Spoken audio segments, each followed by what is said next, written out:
For enterprises that are moving all their data to the cloud, what actual options do they have? What integration options do they have to increase their data security? One of the best options that they can use with Office 365 is actually to implement Active Directory Federation services. And that allows you to control access based on the identities that your organisation already has. So the ways that people log on to Windows. You can then use role-based access to provide people with the ability to get into certain parts of that infrastructure. So for example, you could have a document library on SharePoint and allow just sales managers to have read access to it, and allow salespeople to have read and write access to that same document library. And that makes it sound like it's just as secure, possibly even more secure than actually having local data storage. But can that genuinely be true? Absolutely, it's almost exactly identical, and certainly from a management point of view, it fits into exactly the same ways that an IT organisation would already manage their identity and already manage their access controls.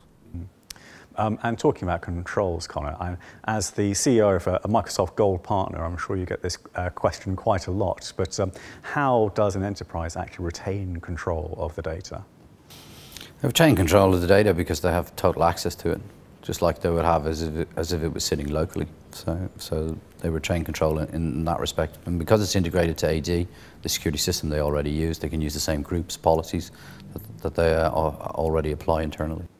But do you find that you face certain objections from the IT directors? Generally not, because at IT directors level, people are already used to using some form of cloud or hosted service already. They already understand the security implications. So there's no theme that comes out, no particular question that occasionally pops up that you have to say, oh, that one again, and then give the reassuring answer? Around data security, it's generally, back to the standards. What standards do they implement? Are they the right standards, etc.? It's those kind of questions that we get asked. And what about the Patriot Act? I mean, is that something that should be concerning the enterprise? It's an interesting thing that the Patriot Act is often associated with cloud. If we look at what the Act is, it allows the US government to access data when they're investigating terrorism or acts of espionage. So you have to ask yourself, does my data really come under risk under that category? It allows the US government access to the data after they've followed a very stringent legal process, and once they have access to it, then there's a framework put in place that tells them what the US government can do with it. So that takes away the risk of, say, industrial espionage or something along those lines. There's also other acts around the world that do something very similar. RIPA in the UK allows the UK government to do pretty much the same kind of thing. And also, because it is for the prevention of terrorism, governments interact with each other, they work with each other. So things haven't really changed. There's always been mechanisms for governments to access the data of companies that store that data within their jurisdiction.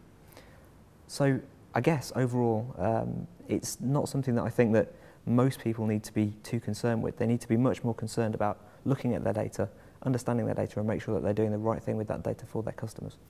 So what sort of practical measures are you thinking of there that they need to put in place before they even think about moving all their vital data to a cloud service such as Office 365? Well, the first thing to do is make sure that they've got identity locked down properly. So implement a single form of identity for the organisation. Ensure that they have correct access controls around that and authentication, so that you don't just need a very simple password to access somebody's identity.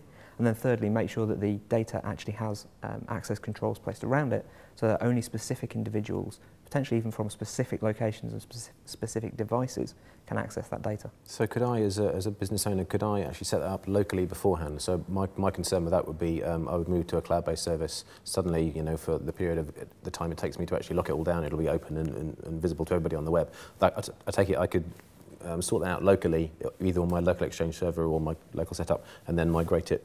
Absolutely, yeah. Most organisations already implement this. It's something called Active Directory. So most organisations use Active Directory to allow people to log on to Windows and access file shares locally.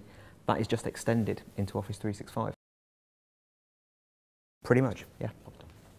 And what are the biggest technical difficulties that you find, Connor, that your customers find when they are making this transition? There's no major technical difficulties, but there are minimum standards to be achieved, or minimum prerequisites, as most people call them, that have to be achieved before you can go and do that.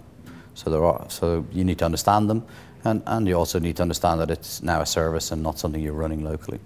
And one of the words that's come up a couple of times is trust. And how do I actually, as an enterprise, I need to be able to trust the vendor that I'm working with. What should I be looking for to actually know that I can trust them? Again, a brand name like Microsoft, it's a global name, global brand.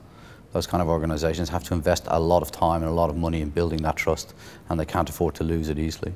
You can imagine what would happen, or the implications that happen for BlackBerry in terms of their service being down for 3 days.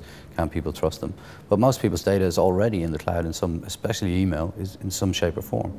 Because if you're sending emails, they're already out in the cloud.